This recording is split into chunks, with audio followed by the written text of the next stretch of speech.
Pita, pasensya ka na. Pinilit lang ako nito eh. Pinilit boss, nagsasabi lang akong totoo. Tira, ulo ka. Pita, bagay nga pala sa'yo walang tato. Ah! Magsilabas kayo lahat. May pag-uusapan kami ni Pita. Labas! Sige na! Oo. Sakit nun ah. Dali mo.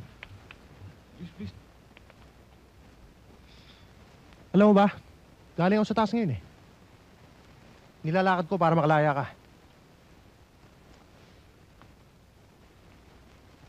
At magandang balita. Pumayag sila. Pero sa isang kondisyon.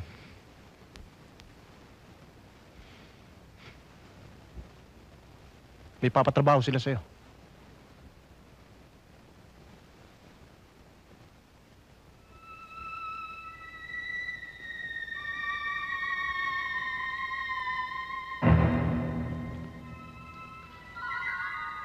Pita, pag hindi mo tinanggap yun, may ibang sasalo eh. Mabubulok ka na rito. Hindi ka nalalaya.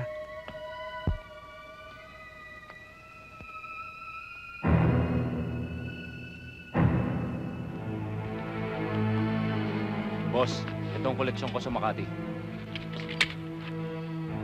Ito naman ang koleksyon mula sa Caloocan na dating pinag-aarian ni Bobby. Bossing, ito naman ho ang koleksyon ko galing sa Pasay. Ikaw, Cholo.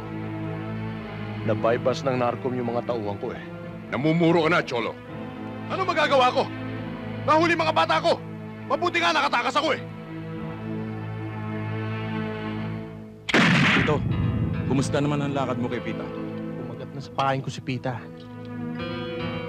Pangilasundot na lang yan. Matutubo ka na kahinaan yan. Kaya gawin mong madali at mabilis. At huwag mong sayangin ang binabayad namin sa'yo. Nasa iyo ang lahat ng pagkakataon para mabitag siya. Kumukulo ang dugo ko sa hayop na Andrade yan. Kinakailangang mawala siya. Huwag kayo mag-alala. Sisiguruhin kung sasakay siya sa biyahe natin. Basta't huwag ka lang magkukulang sa atik. Alam mo naman, mukhang pera ako.